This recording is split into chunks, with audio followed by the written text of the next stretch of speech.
Muito boa tarde para todos. Vamos dar início a mais uma sessão do nosso Seminário de História Religiosa de 2016, subordinado ao tema entre tolerância e intolerância e percursos de sensibilidade religiosa. É a última sessão antes das férias, antes do verão. Teremos o tema 100 anos de confusão, da invasão à capitulação da mística no século XVII francês.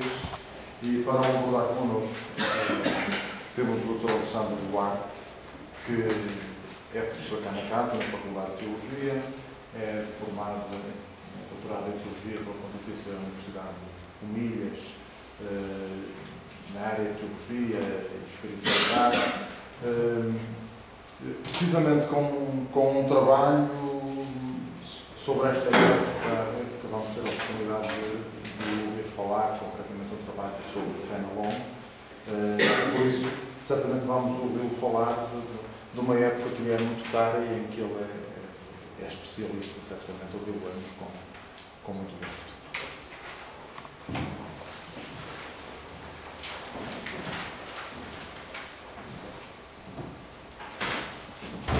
Boa tarde,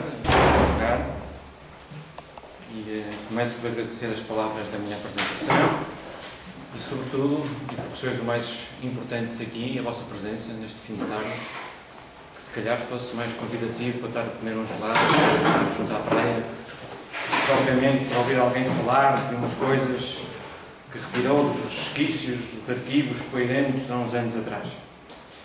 Presentes estáis aqui, não certamente pela minha bela voz, coisa que eu sei que não tenho, como sempre a dizer, mas para conhecerem uma particular forma de manifestação daquela realidade que dá nome a este, pelo que sei, bem-sucedido Seminário de História Religiosa, organizado pelo Centro de Estudos de História Religiosa da Universidade Católica Portuguesa. Cenários de tolerância e intolerância na sensibilidade religiosa. Em concreto, e como já podereis saber, tendo em consideração as folhas que estão diante de vós, aquele que foi o grande combate pela importância e missão própria da mística cristã no contexto do século XVII francês. Esse século em que, concomitantemente à assunção do pensamento de René Descartes, se assistiu a uma longa e por vezes nada caridosa logomaquia, mas frequentemente insalubres, trincheiras das palavras sobre o que era e poderia ser, ou não, a mística e o seu papel no contexto católico galês e não só. Esta apresentação, em primeiro lugar, começará por um recordar, servindo-me do texto justamente que vocês têm diante de vós e que enviei para a sua caracterização e divulgação, do propósito daquilo que vão ser estes 60 minutos de apresentação. De seguida, referir-me-ei àquilo que pode ser considerado uma formidável proliferação mística nos primeiros decénios, no contexto em que nos moveremos.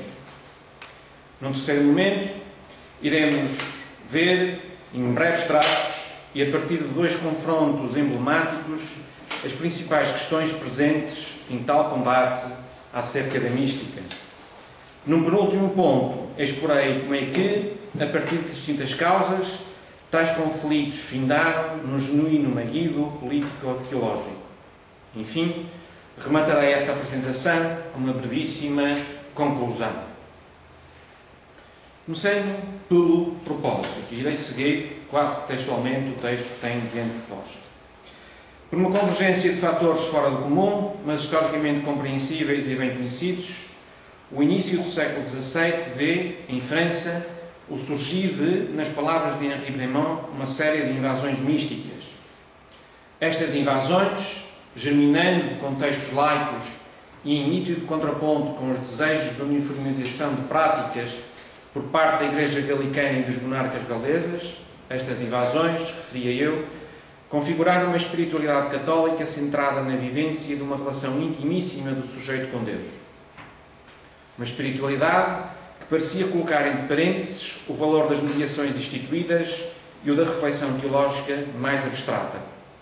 E isto, não menos por ser veiculado usualmente por figuras socio-eclesiais de fronteira, a saber, mulheres, por exemplo, Madame Macquarrie, analfabetos, o jovem sem nome da carruagem de Bordeaux, relatado por Jean-Joseph Sourin, pobres, o velho ex-bagageiro de Paris, relatado por Madame Guyon, deficientes de toda a espécie, notavelmente a nível visual, como o famoso François Malaval, o místico de Marselha, também conhecido por ser o autor da prática fácil para levar a alma à contemplação, etc. Surge neste contexto e ao longo de 100 anos, e tal como já mencionei, um feroz debate acerca da legitimidade e da importância, dentro do edifício teológico católico, da designação extraordinariamente feliz de Jean Joseph Saurin, ciência experimental das coisas da outra vida. Quer dizer, de uma mística que passa, justamente nesta centúria, a ser um substantivo e não mais um mero adjetivo. O que eu quero dizer com isto?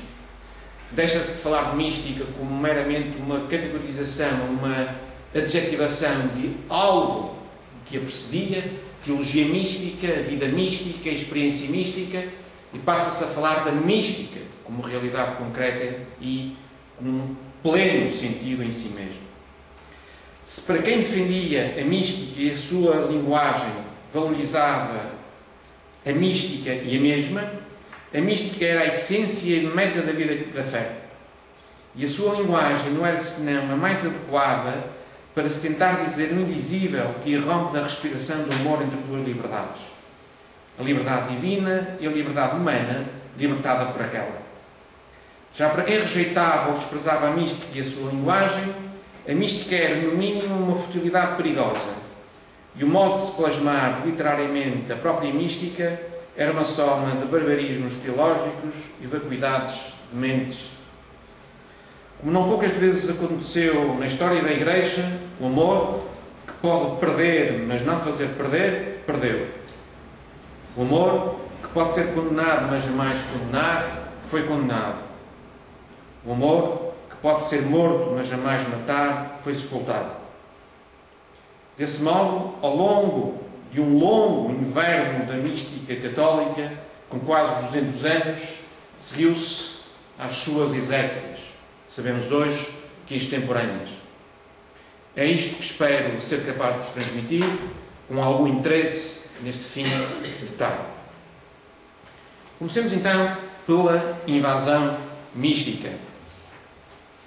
Falar de a invasão mística é evocar imediatamente, e como fiz há momentos atrás, o grande historiador da espiritualidade francesa, Henri Bremont. É sobretudo evocar dois dos volumes da sua monumental A História do Sentimento Religioso em França.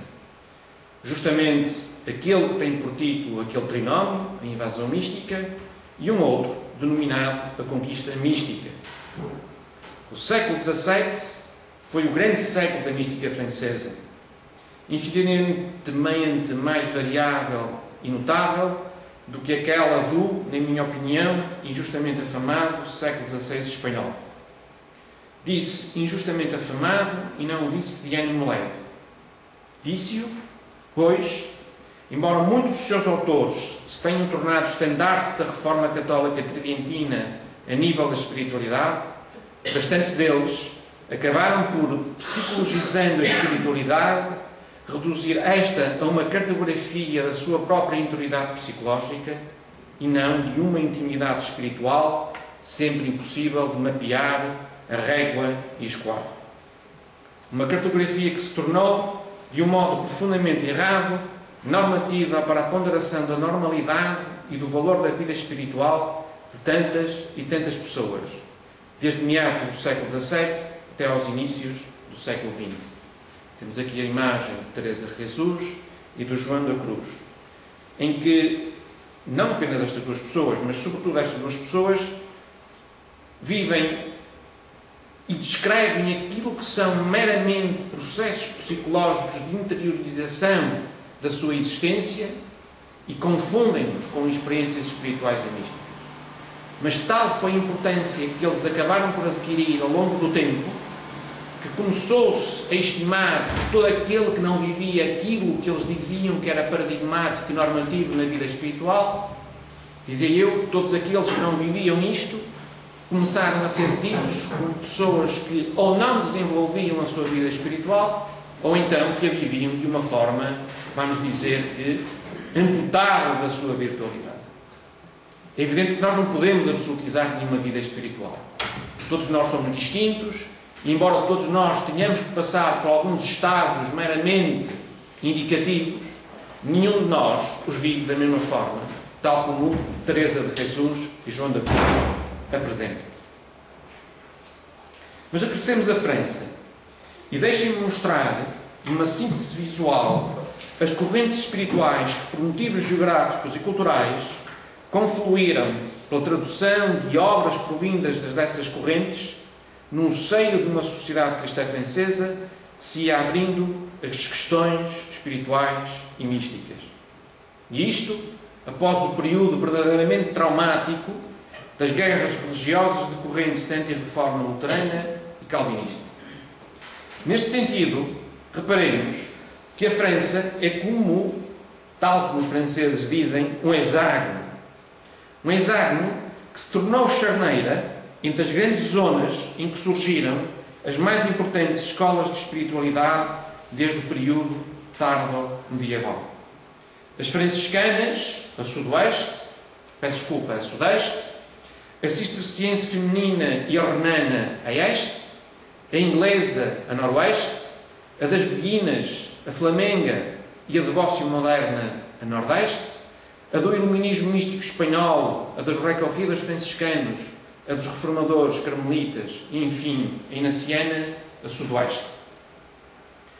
As palavras invasão e conquista, neste sentido, remetem imediatamente e bem para o caráter importado da vaga mística do início de 600 em França.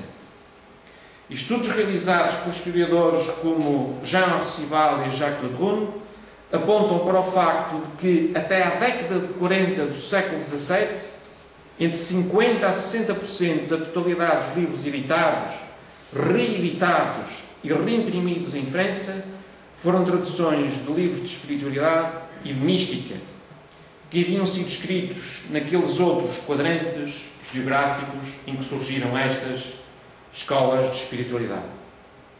Este volume, já em si mesmo avassalador, deve-se somar as edições das primeiras obras de espiritualidade e de mística que começaram a ser escritas em francês em inícios do século XVII. Ou seja, com centenas de anos de atraso face às daquelas outras correntes que mencionei. De facto, se no século XIII, século XIV, já temos textos de espiritualidade e mística escritos em vernáculos na Península Itálica, se temos já no século XIII escritos místicos em vernáculo a sudoeste, peço-me desculpa, a nordeste da França, com as beguinas holandesas e belgas, só no início do século XVII é que surgiu em França a produção de textos de espiritualidade e de mística escritos em vernáculo. E refiro-me a duas obras absolutamente fundamentais para a história da espiritualidade. Em primeiro lugar, A Regra de Perfeição de Benoit de Canfield, de 1609.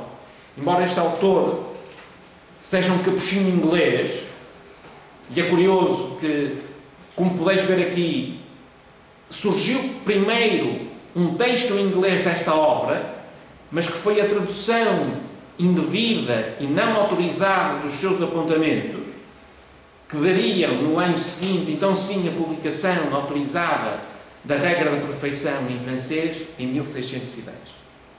E em segundo lugar, ao Tratado do Amor de Deus, de Francisco de Sales, em 1610 também. E aqui fica um alerta, pois eu já tive a ocasião de ouvir, nesta cidade belíssima do Porto, alguém dizer que o tratado ou o livro de espiritualidade mais antigo escrito em francês tinha sido uma obra de Pierre de Béroux, denominada Breve Discurso da Abnegação Interior. Isto é um erro. Isto talvez tenha encontrado em segunda mão ou em terceira mão, em alguma fonte obscura, escrita por alguém que também não leu o tratado de Béroux. É que o Breve Discurso da Abnegação Interior de Pierre de Béroux é uma tradução do breve compêndio acerca da perfeição cristã de Achille Cagliari, um jesuíta italiano. O que pode despistar algumas coisas é que Béroux faz uma amputação do tratado original de Cagliari e escolhe trechos e dá-lhes não o nome que seria a tradução direta da obra original italiana, mas dá um outro nome inspirado naquilo que ele conseguiu mostrar que era o essencial da obra que ele acaba por lançar. Seja como for, deste modo, obteve-se uma catarata de obras de cariz espiritual e místico. Obras que passavam ocasionalmente de modo pouco discreto, de mãos em mãos, e acabavam digeridas, por vezes até com gestão, como deliciosos pãezinhos quentes. Na realidade, parecia que toda a gente andava a ler Dionísio Pseudo-Areopagita, Jacopone da Todi, Ângela da Foligno, Gertrudes de Elfta, Johannes Tauler e o Pseudo-Tauler, o autor das instituições. Quem é que é o Pseudo-Tauler? Alguém tem ideia? Pieter Canis. Quem é que é Pieter Canis? Pedro Canísio, jesuíta. Heinrich de Souza, Teresa de Jesus, João da Cruz, Luís de la Puente, Jan van Roosbroek, Florence Radvins, Hendrik Erp, Gerhard Groot, Richard Roll, Walter Hilton, etc., bem como diversas obras que nos chegaram anonimamente. O que é que nós lemos nos dias de hoje com este volume de avidez? Não sei se alguém lê alguma coisa com este volume de avidez, se não os blogs ou o Facebook. Mas na altura o Facebook eram estas obras místicas e de espiritualidade. Toda a gente queria ler. Isto era uma novidade. Mesmo do ponto de vista antropológico, o otimismo patente nestas obras místicas era um balão de ar fresco para uma antropologia cristã, aivada também em França de alguns resquícios do pessimismo hugonote. Este contexto de traduções não é algo totalmente alheio ao âmbito que permitiu medrar a invasão mística em França. Pelo contrário, este âmbito trata-se de um fecundo humus para tal fenómeno, pois, pela sua própria natureza, toda a literatura mística já é uma tradução. E ele, dado que o seu autor tem a impressão de ser um tradutor impotente e desfalecente ante aquele que se lhe deu a vivenciar num ou outro momento mais intenso. Deste modo, o místico sente em si e parece para os demais que está a falar de um mundo estranho ao comum, mas um mundo que é 1000 vezes mais real e autêntico do que este que nós vemos com os olhos do coração. Peço desculpa, com os olhos da carne. Um mundo que se escapa aos olhos do corpo e que é apenas vislumbrável pelos puros olhos do coração, de que fala São Paulo em Efésios 1. Um mundo que está para além da linguagem habitual e assim incompreensível, totalmente incompreensível a quem se agarra a esta e não se deixa seduzir pelos encantos e doces paradoxos da linguagem oximórica dos místicos. Aquela linguagem que cria espaços de liberdade, localizado entre os opostos colocados face a face, para dar a entender o que está para além das contradições mundanas. O que é um oxímoro? O oxímoro é a junção de dois conceitos aparentemente contraditórios, dando origem a uma noção completamente nova. Utilizando, por exemplo, dois exemplos de João da Cruz: doce cautério, doce ferida, música calada. O que é música calada? Parece que não quer dizer nada. Não é nem a música, nem é o estar calado. É uma outra realidade que surge do choque e do embate de duas realidades aparentemente antinónimas. Aquela linguagem, dizia eu, que assim, embora não possa não usar os termos comuns, gera a partir destes termos comuns não novos sentidos, mas sentidos novos. Sentidos novos que deixam perplexos e baralhados todos aqueles que não a conhecem e não conhecem a sempre fluida e fluente linguagem mística, onde preferem as frias e seguras regras gramaticais, lógicas e férreas, sejam estas linguísticas ou teológicas. E daí, meus caros, a chave para a teologia mística do jesuíta holandês Maximilian van der Sande, que mais não é do que uma espécie de dicionário místico / comum. O que é que este senhor tentou fazer no início do século XVII? tentou traduzir para a linguagem comum aquilo que eram os termos já canónicos, entre aspas, utilizados pelos místicos. Porque as pessoas liam, mas transliam aquilo que os místicos dizem. Vamos ver que grande parte da problemática que surge no embate entre os místicos e os teólogos no século XVII francês é porque ambos falavam linguagens totalmente diferentes, embora utilizando as mesmas palavras. Assim, e ante os místicos e a sua linguagem criativa, que se encontra na linha de uma recusa cartesiana de tudo o que são dados tradicionais sem experienciação e assunção pessoal, encontramos les messieurs, os senhores de Port-Royal, Antoine Arnaud e Pierre Nicole, com sua lógica ou arte de pensar, que vai na linha do rigor metodológico igualmente cartesiano. Aqui nos cruzamos, inevitavelmente, e ainda que me leve apenas uma observação passageira, com a querela que ocorreu no contexto literário e artístico entre os modernos, chegados aos místicos, e os antigos, próximos dos dogmáticos, canonistas e jansenistas teológicos. Uma querela que terá uma airosa saída da acomodação, precisamente graças à intervenção do teólogo da mística por antonomasia, François Fénelon. Em concreto, graças à sua famosa Carta à Academia Francesa acerca da gramática, a retórica, a poética histórica.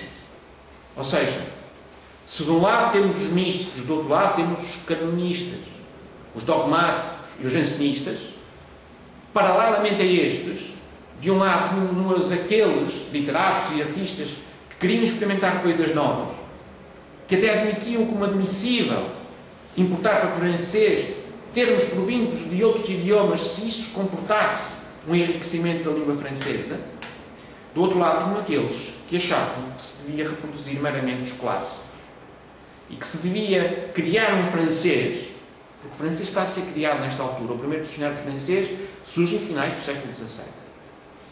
O francês está a ser criado nesta altura e algumas pessoas diziam não, o francês tem que ser absolutamente puro e totalmente isento da importação de termos provindos de outros idiomas.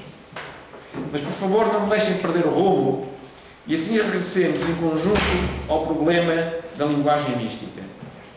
Esta surge, sobretudo depois da década de 30 do século XVII francês, como uma quinta coluna que, ao ser assumida por cada vez mais pessoas, estava a minar, ou queria-se que estivesse a minar, o instrumento de controle socio-eclesial por excelência, a própria linguagem. A própria linguagem sob a forma de prédica homilética e catequética, foste esta oral ou escrita. Sejamos sinceros. A linguagem mística traz consigo aqueles sentidos novos a palavras antigas, que passam, consequentemente, a estar fora do domínio dos defensores da ortodoxia. Deixo-vos aqui apenas uns exemplos de dissonâncias linguísticas que se tornaram célebres neste enquadramento espaço-temporal que estamos a ponderar. Místicos, passividade, inatividade e indiferença. Se vocês lessem num texto do século XVII francês a palavra mística, ou místicos, o que é que vocês entendiam por isso? Digam, não tenham medo. Não tenham medo. Místicos. O que é que são os místicos? O que é que vocês acham que são os místicos? Além disso, isso que disseram está tudo bem. Mas além disso, o que é que são os místicos? Aqueles... Diga. Não, por sempre estava a falar com as mãos. Alguém que vive nas nuvens, que vive com os pés no céu, com a cabeça na terra, ou ao contrário? Com a cabeça na terra, com a cabeça no céu e os pés na terra, ou com a cabeça na terra e os pés no céu? Os místicos. Alguém aliado? Alguém como? Deficiente?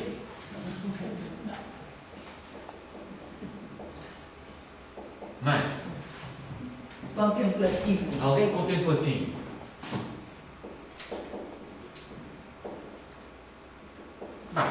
exemplos podem ser emblemáticos daquilo que nós ainda hoje pensamos o que são acerca dos místicos. A palavra passividade, agora. Para que é que vocês achais que remete?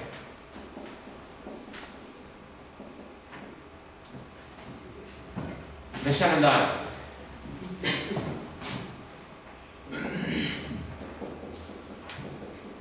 Mais.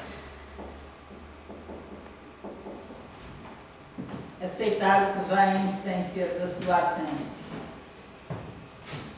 Aceitar. Bem. Fala. Mais. Mais duas. Mais uma descrição. Passividade. A experiência religiosa pessoal. Experiência religiosa.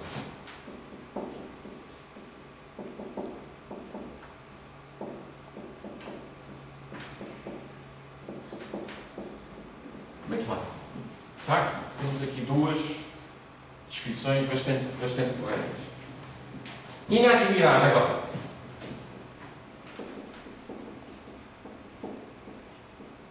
De que é que pensais que remete? Inatividade.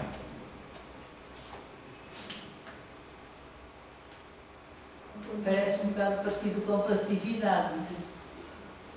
Há coisas como quietismo.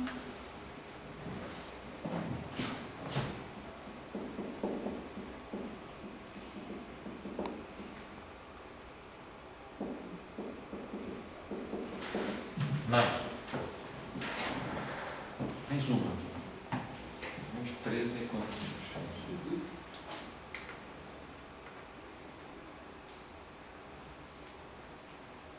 Ficamos por dois. Indiferença agora.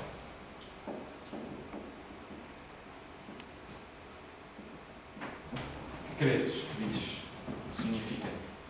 Para que é que remete esta palavra?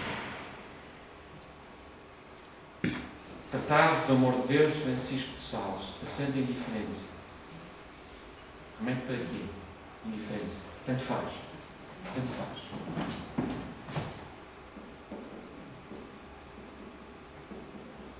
Mais.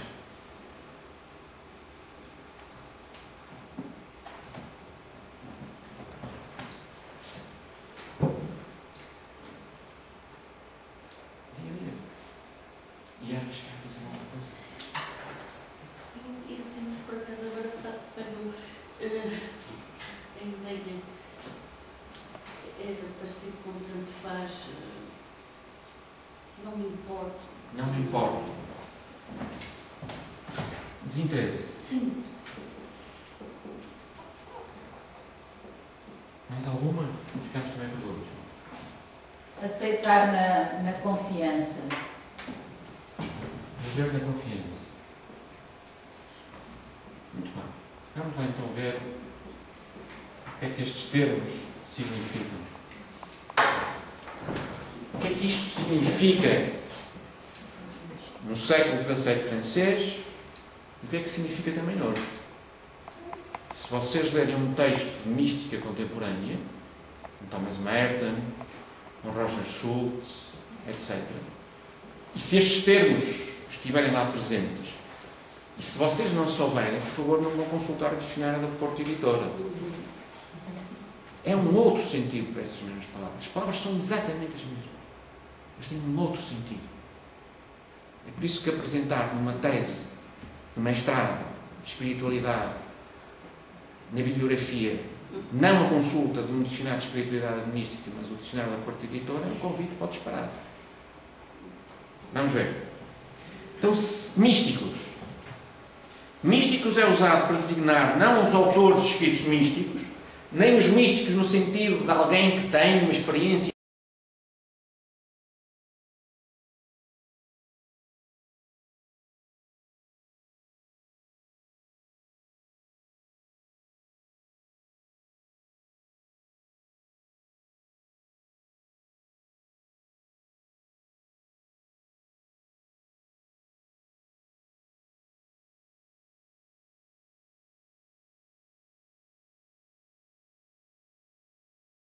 finíssima de relação com Deus, mas os santos, os santos, não no sentido de pessoas que foram canonizadas, e note-se que para ser santo não é preciso ser canonizado. Para ser canonizado é que era preciso, em princípio, ser santo. Dizia eu, mas santos no sentido em que os seus escritos se tornaram canónicos pelo seu uso habitual. E daí a grande obra de teologia mística, que foi a explicação das máximas dos santos sobre a vida interior de François de Fénelon. Não é santos no sentido de que eles tinham sido canonizados. É santos no sentido em que, se nós quisermos, são místicos que escreveram textos que passaram a ser utilizados como a matriz gramatical e lexical canónica habitual para os autores místicos. Passividade, por outro lado, não remete para um qualquer quietismo inerte, mas para a origem mais autêntica desta palavra, que não é senão a transposição da expressão latina divina pati, que, por seu lado, já é uma tradução da frase grega tatheia pathein, que se pode encontrar no livro Nomes Divinos de Dionísio Pseudo-Areopagita. Isto é, padecer a Deus. Passividade é ser impactado por Deus. É experienciar Deus na sua própria existência. É ser receptáculo ativo no que de ativo pode haver na receptividade das realidades divinas. Inatividade, por seu lado, afasta-se da designação de uma recusa de toda a ação ou de toda a atividade e leva-nos a recordar que o prefixo in tanto pode ser privativo, de negação, ou locativo.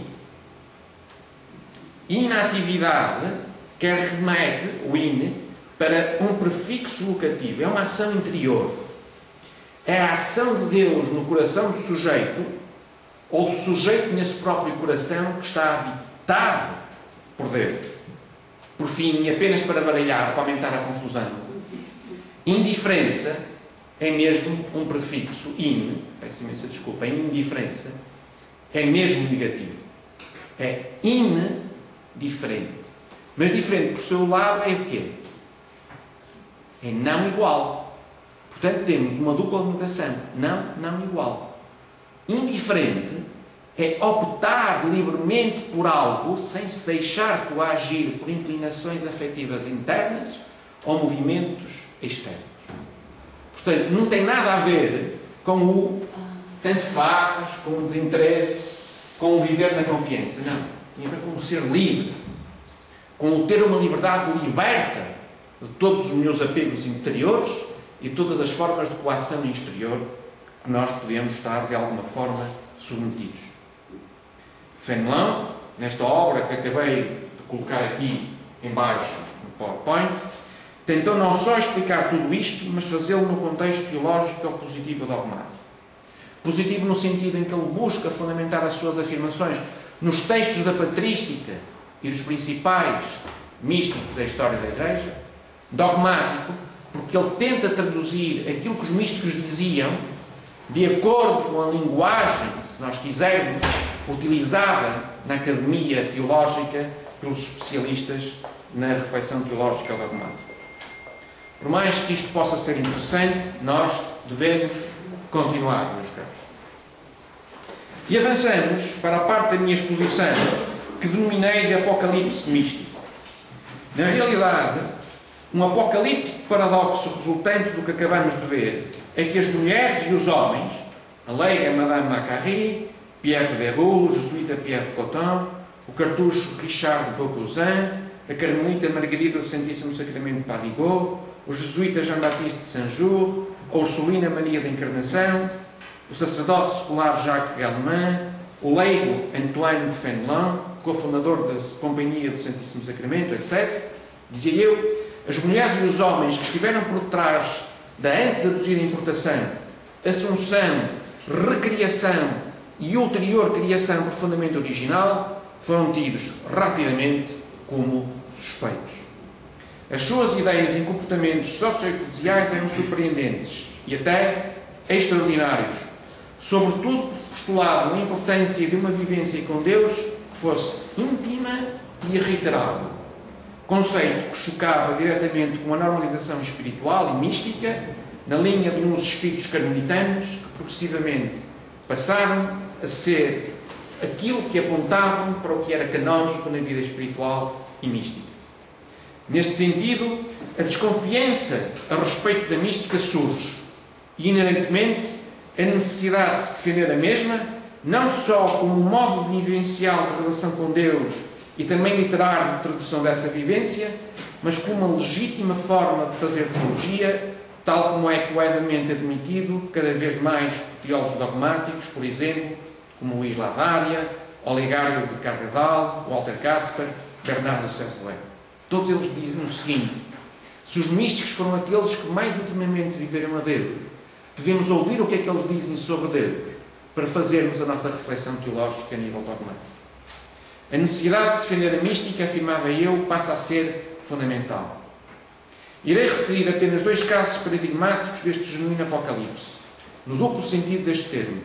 Primeiro, no de revelação da verdadeira natureza da mística. Depois, no de confronto em relação ao seu valor, deixando depois um terceiro caso para mais tarde. Em concreto, irei falar de Louis Lallemand e do cessar oficial da vertente mística na Companhia de Jesus em França, até ao redescobrir já no século XX e sob a patim de sucessivas interpretações oficiais, de pendor e estritamente ascético, a natureza mística da vida e dos escritos de Inácio de Loyola. E, em segundo lugar, irei falar de Jean-Joseph Saurin e do exorcismo dos mitos acerca da mística.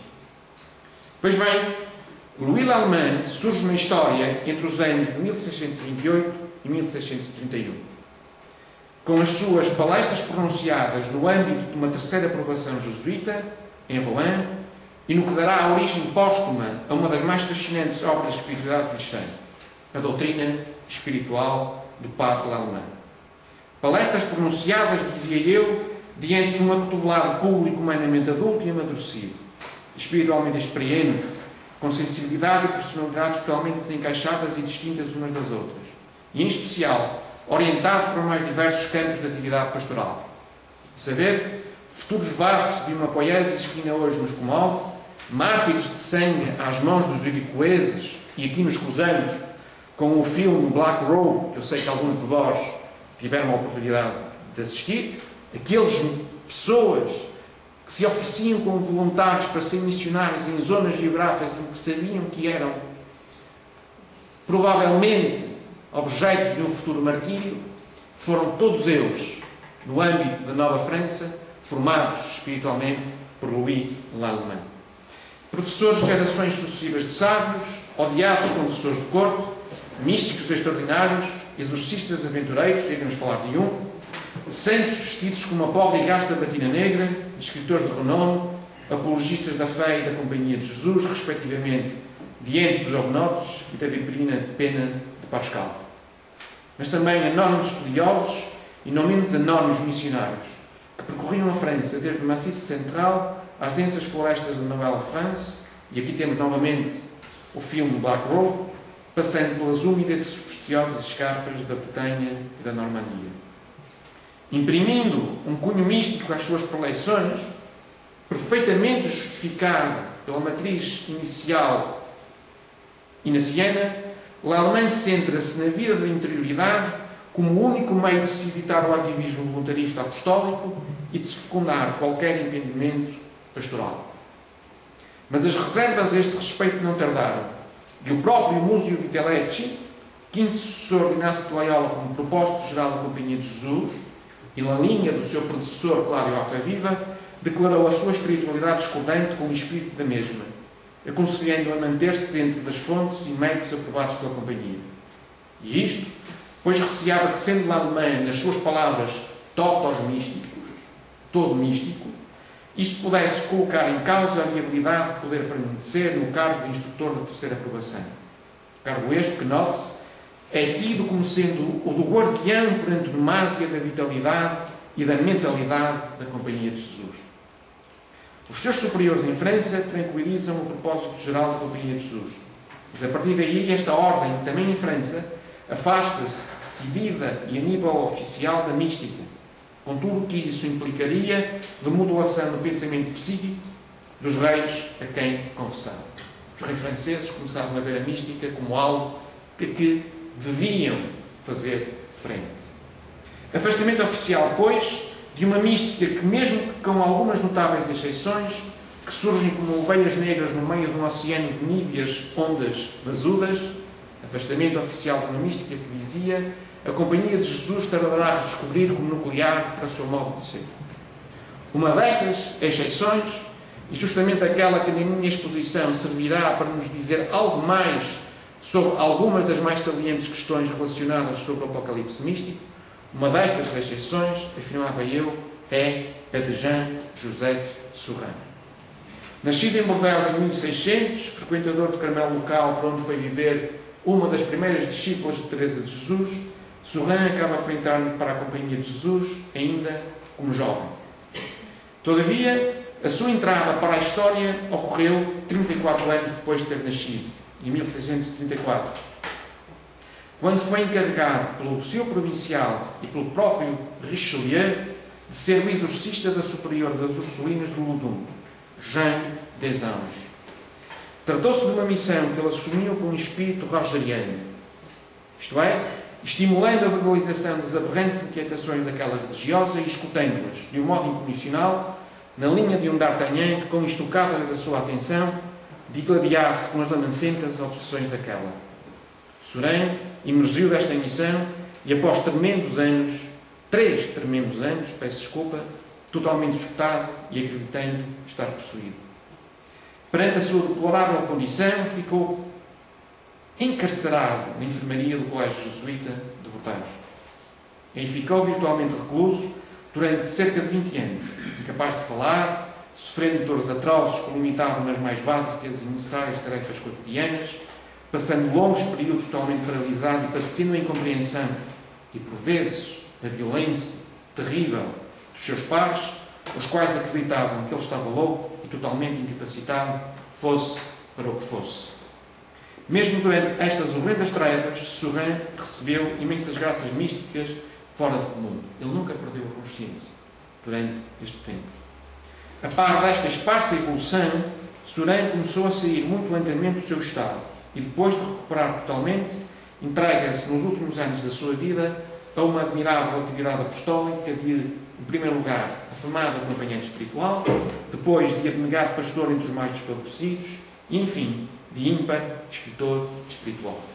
Se tiverem curiosidade de conhecer esta personagem, podeis ler ou o desenho, peço imensa desculpa, a obra de Aldous Huxley, Os Demónios de Loudun, ou então ver o filme de Jerry Kollerovitz, que também retrata estes eventos.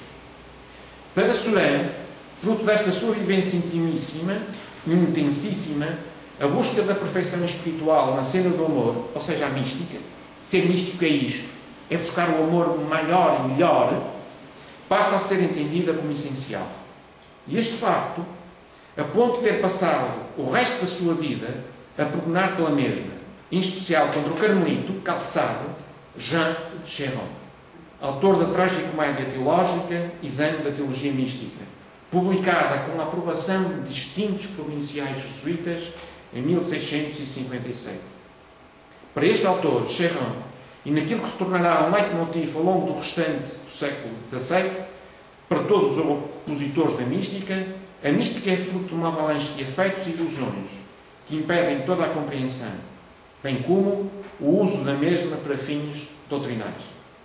A mística, diz Chéron, é do foro efeminado patológico e, embora mereça a compaixão dos académicos, não pode ser levada a sério por eles.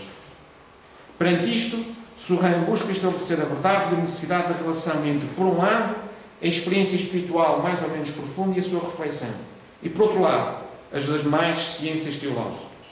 A mística tornada, então, substantivo e ambicionada como um ramo teológico com toda a propriedade. Dito isto, Surin não se limita a uma posição defensiva. Ele não se remete a uma vida dentro dos postes. Não.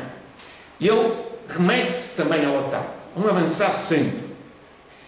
Ele naquilo que levará a uma resposta orquestrada pela Sorbonne por distintos e relevantes bispos e distintos provinciais de diversas ordens religiosas, ele, dizia eu, remete-se ao ataque. Um ataque sustentado na afirmação, claramente presente no seu A Ciência Experimental das Coisas da Outra Vida, esta vida outra, vivida pelos místicos, de que a vida mística, embora não possa ser dita mediante o recurso a proposições lógicas dedutivas, cheias de dicotomias abstratas e unívocas, é, não obstante, passível de ser o objeto de uma inteligência teológica que diga, com segurança, a presença incessantemente ativa do Deus Amor no mais íntimo do coração do crente.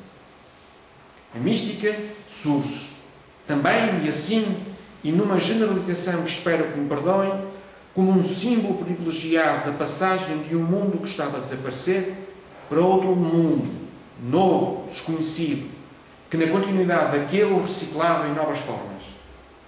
Face à pluralização da vida social e espiritual, a mística mostra-se um espaço em crise que procura articular, por uma interiorização da tradição e dentro dessa tradição, a experiência de um outro lado, a experiência de um além, a experiência de um outro com maiúsculo, que se encontra nas terra incognita.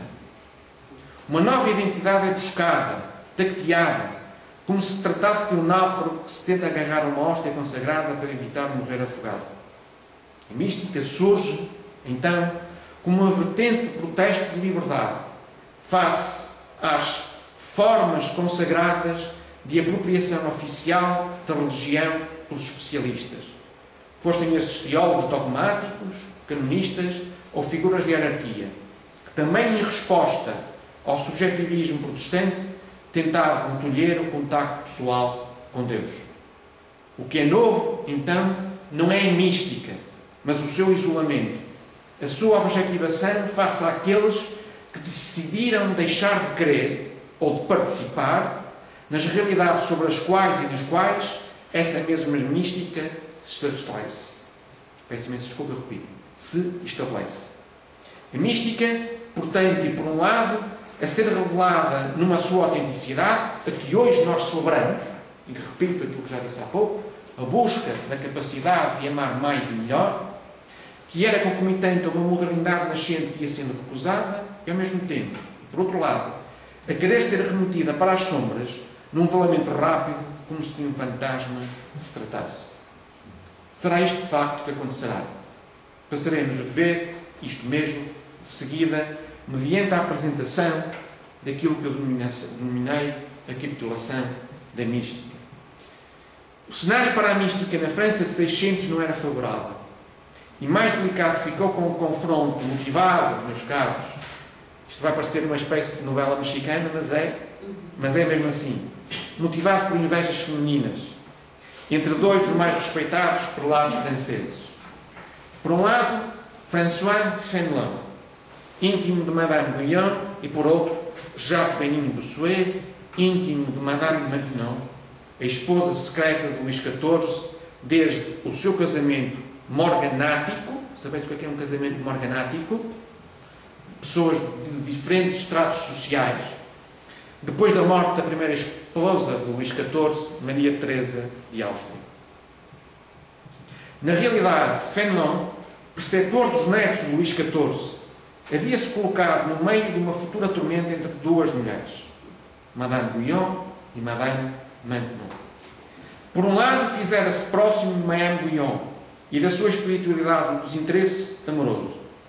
Também por nesta encontrar um caminho para quem, como ele, era introvertidamente sensitivo e assim acreditava não sentir a Deus. Mas, pelo outro, revelara-se imensamente crítico da relação pseudo-oculta entre Luís XIV e Madame de Maintenon, a quem, numa carta de profunda análise do seu temperamento narcisista e ambicioso, manifesta recusar ser o seu acompanhante espiritual. Isto foram cristais a quebrar, meus caros. Pode parecer de pouca monta este suave dialogar de um terrível e turbulento conflito que dará uma estocada virtualmente definitiva à mística em contexto católico durante quase 200 anos. Uma mística, recordemos, já ferida pela polémica ao redor de alguns exageros espirituais de Miguel de Molinos. Mas dito isto, nunca desvalorizemos a força de vontade de uma mulher desfeita. Mais ainda se ela era uma mulher secreta, ou esposa secreta, do Rei Sol, Luís XIV. A partir desse momento, Maintenon tudo fez para abater Fenelon. Começámos justamente por afastar Madame Guyon da sua pseudo-obra de caridade, a Maison Saint-Louis, que era um verdadeiro servidor das esmolas entregues nas igrejas de Paris. Sabendo perfeitamente que Fenelon, que lá exercia o cargo de confessar as jovens ali internadas, não deixaria de protestar por tal injustiça. Se Fenelon protestou contra as dragonades de Luís XIV depois da revogação do Edito de Nantes, como é que ele não iria protestar contra uma injustiça como esta?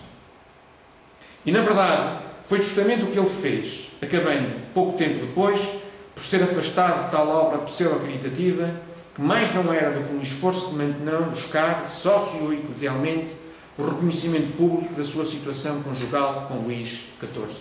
Eu falei das dragonades. Sabeis o que era uma dragonade?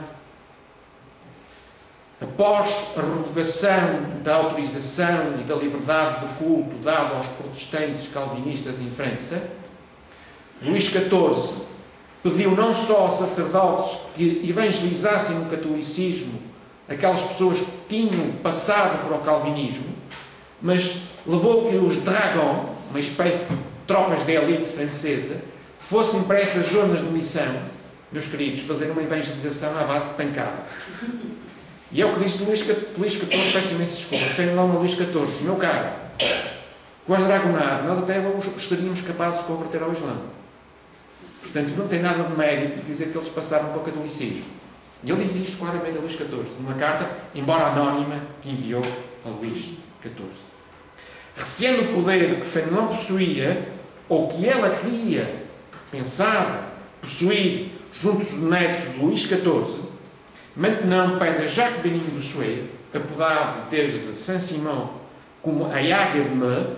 Meaux era uma diocese a noroeste do país, nordeste de Paris, para desacreditar doutrinal e moralmente Madame Guyon. E isto para, desse modo, arrastar para a lama a um François Fenelon dito pelo já mencionado Saint-Simon, o cisne de Cambrai. Cambrai não é Combray. Combray é o que nós lemos Em Busca do Tempo Perdido de Proust. É Cambrai, perto da fronteira com a atual Bélgica. Está bem? Dizia eu, isto para desse modo arrastar para a lama um François Fenelon, que ela sabia de coluna demasiado reta para se deixar vergar de uma forma direita. A famosa carta secreta deste Luís XIV, talvez a única evidência que nos chegou de alguém que ousou criticar a política absolutista e, na sua opinião arbitrária, de Luís XIV, é uma evidência desta de retidão de consciência e de coluna. Bossuet, contra todas as expectativas de Maintenon, acaba por levar Madame Guyon de tudo, mas à instância da insistência daquela, acaba por se converter numa espécie de novo Janus, o Deus romano das duas faces, e reverter a sua posição. Mandado, ignovelmente, e este termo tem que ser mesmo utilizado, encarcerar Madame Guyon por ela, supostamente, colocar em causa a ortodoxia da fé cristã. Uma resposta de Fenelon, mais uma vez face a uma grande injustiça, era de esperar. E ela, com efeito, surgiu. E surgiu na forma da exigência de uma conferência de teólogos a ser realizada no seminário de Issy, bem perto do centro de Paris. Intervindo Fenelon nesta conferência, não só para defender o bom nome de Madame Guyon, mas para que dela saísse um breve conjunto de proposições que norteassem o que era, ou não, a mística cristã verdadeira e a sua linguagem, intervindo Fenelon nesta conferência, estava eu a dizer, a sua posição começa a ganhar ascendente nos trabalhos. Trabalhos estes que, infelizmente, terminam numa sempre periclitante posição de compromisso. Depois de Madame Maintenon, genuína provedora eclesiástica francesa, ter logrado afastar Fenelon do arcebispado de Paris. E isto, mediante ter convencido Luís XIV da importância de nomear um arcebispo de Cambrai, para aí Fenelon pugnar contra o jansenismo que era pujante nessas paragens. Acerca deste combate, no contexto do qual havia uma única referência ao nome de Fénelon nesta casa, e que lhe grangerá uma imensa molde de inimigo na figura dos sequazes dos gramáticos de Porto Royal, outros já terão falado neste seminário, sei que sim, de onde não entrarei por aí. Pois bem, com aquele compromisso ambíguo de si, estava escancarada a porta das interpretações equívocas acerca das proposições que o fixavam.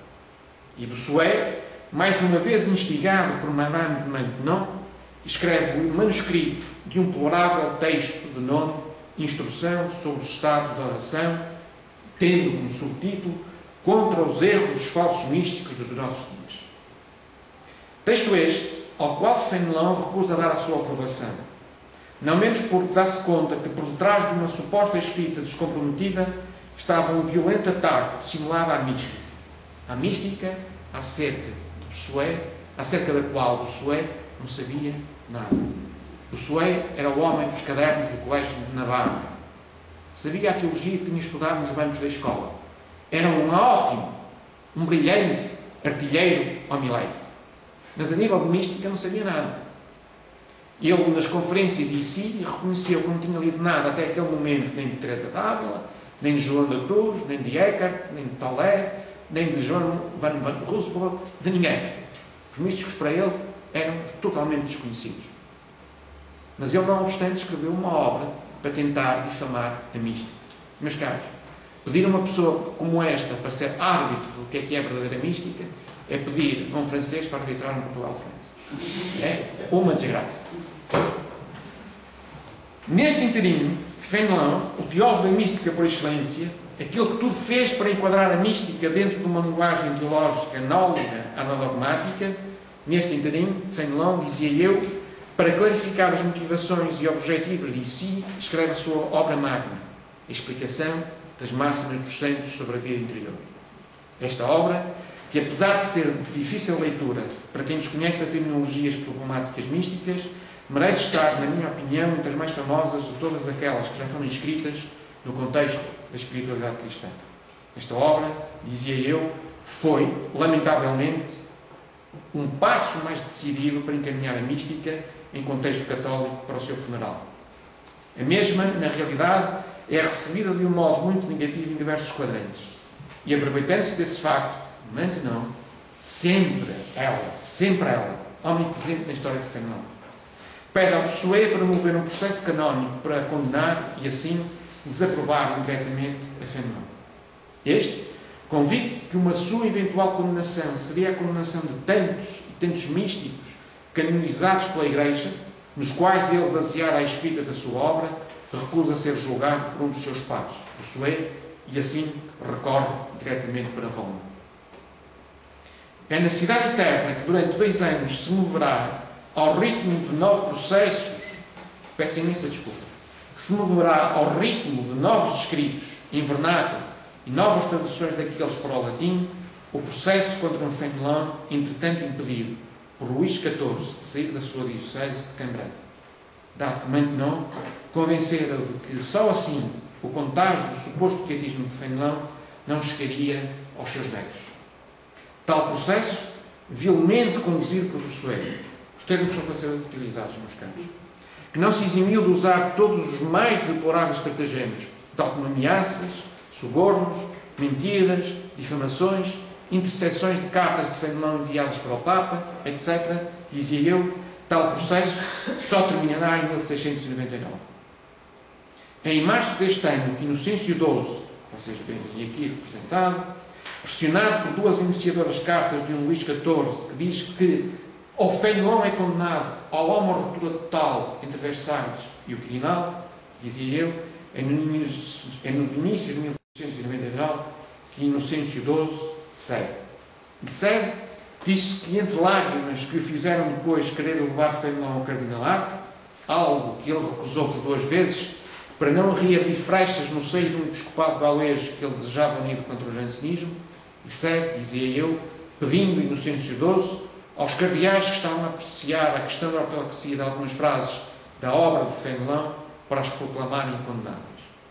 Os cardeais, mais sensíveis do que à verdade a um eventual próximo conclave, no qual só poderiam suceder a um já idoso e doente Inocêncio XII, com o apoio de Luís XIV, os cardeais, que dizia eu, não precisaram, na sua maioria, de nenhum outro motivo para inverterem aquela que tinha sido até aí a tendência absoluta das suas liberações. E dessa forma, acabam por dizer que aquelas proposições da obra de Fénelon eram reprováveis. Talvez por reconhecer a injustiça que estava a realizar, Inocêncio XI escreve uma condenação mitigada, recusando, em primeiro lugar, acusar Fénelon de herege, segundo lugar, condenar em geral aquela obra e outras que, entretanto, Fénelon escrevera para explicar. Obras mais ousadas, inclusive, do que aquela que estava a ser ponderada em Roma. Recusa condenar a mística e a sua linguagem em geral. Recusa exigir a retratação pública de Fénelon, o qual, não obstante, a faz por 2 vezes. Uma diante do presbitério da sua diocese e outra diante dos bispos seus sufragâneos, pedindo somente o seu assentimento à deliberação romana. E, finalmente, recusa elaborá-la sob a forma de uma bula, como era desejado em Paris, antes num breve de nome como alias. Bossuet e Maintenon estavam exultantes. E só não foram maiores os seus... peço imensa desculpa. E os seus júbilos só não foram maiores, pois Fénelon, ao invés de se revoltar com o sucedido, acolheu, com perfeita indiferença de coração, aquela que entendeu ser a vontade de Deus para si. Nunca mais falar, e nunca mais falou, durante os 15 anos que restavam da vida, da mística e do amor puro, ao desinteressado, que é o cume da mística. E eu, apenas para vocês verem a complexidade das questões envolvidas, eu coloco apenas aqui 4 textos que foram condenados. E eu ia pedir ao Luís, que está aqui mais à frente, para os ler, e perguntar se se percebe dali de alguma coisa condenada. Luís, por favor. Há um estado habitual de amor a Deus, que é de amor puro e sem qualquer mistura de motivo de interesse pessoal. Nele não existe nem medo do castigo, nem o desejo de recompensa. Deus, nesse estado, não é amado para se adquirir méritos, nem por causa da própria perfeição, nem por causa da felicidade que se pode encontrar em amá-lo, mas apenas por ele e pela sua felicidade. Onde é que está o problema?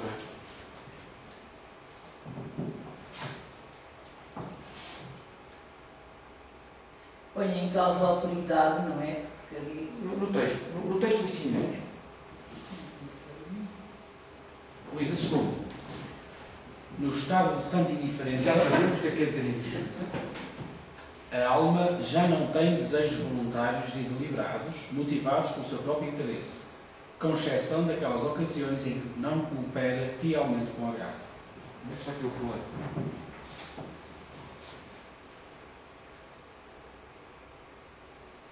Para vermos a complexidade destas questões, vamos a mais 2. Luís, por favor. No estado passivo, Já sabemos o que é quer dizer passividade. todas as virtudes distintas são exercidas sem qualquer pensamento de que são virtudes. Em nenhum momento existe na mente um outro objetivo que não seja fazer aquilo que Deus quer com um amor zeloso. E quando estou a amar, estou a pensar que estou a exercer a virtude do amor. Quando estou a exercer a virtude da justiça, tenho que estar a pensar que estou a ser justo? Luís, número 22. Embora a doutrina do amor puro seja tida, na tradição universal, como a perfeição evangélica pura e simples, os pastores não a propuseram indiscriminadamente aos justos, a menos que a prática do amor interessado destes fosse proporcional à sua graça. O que ele está aqui a dizer é o seguinte: o amor puro é o cume da vida espiritual, é o cume da vida evangélica. Mas não foi falado abertamente a todas as pessoas, porque nem todas as pessoas estavam capazes de entender. Isto foi tido como condenado. Vamos continuar. Tal como eu disse, Fénelon aceita a condenação das suas proposições. Por outro lado, Bossuet, vitorioso, infamemente vitorioso, diz uma frase que, na minha opinião, revela tudo aquilo que é o seu caráter. E passo a citá-lo. Rejubila com a destruição e a morte do javali e dos porcos, respectivamente Fénelon e dos místicos, que conspurcavam na sã vinha da doutrina da Igreja Católica. Finalmente, e graças a mim, Deus está justificado e descansado. Parece-me aquelas pessoas que no exame de consciência dizem: Senhor, obrigado por teres feito tão belo, perfeito e sobretudo humilde. Não é verdade? Bossuet estava certo quanto à desgraça, novamente acolhida por Fenelon, que se abatera sobre aquele que, seu amigo, se convertera aos seus olhos envesgados por Madame de Maintenon no seu pior inimigo. E também estava certo que uma real desgraça iria silenciar os místicos católicos. E repare-se que, compreensivelmente, é depois da condenação da mística no âmbito católico, pelo breve Comálias, que surge o apogeu da mística protestante, baseada também e sobretudo nos escritos de Fenelon e de Madame Guyon. O pietismo norte-americano está baseado nos escritos de Fenelon e de Madame Guyon. Os místicos católicos, meus caros, não desapareceram, mas começaram a evitar expressar-se de modo ousado, como até então haviam feito, para tentarem dizer o invisível, antes começando a traduzir as suas vivências mediante uma linguagem formalista e eufemista, que passou a privilegiar termos anónimos como piedade, devoção, interioridade, etc. Com isto, e ao longo de 200 anos, a mística católica, a nível literário pelo menos, desapareceu do mapa. E assim deparamos com virtualmente 2 centúrias em que não encontramos nenhum grande autor espiritual, no contexto de uma espiritualidade católica que, como sabemos, passa a estar eminentemente voltada para a exterioridade. Recordemos, por exemplo, a explosão de obras religiosas e de congregações religiosas voltadas para a missão.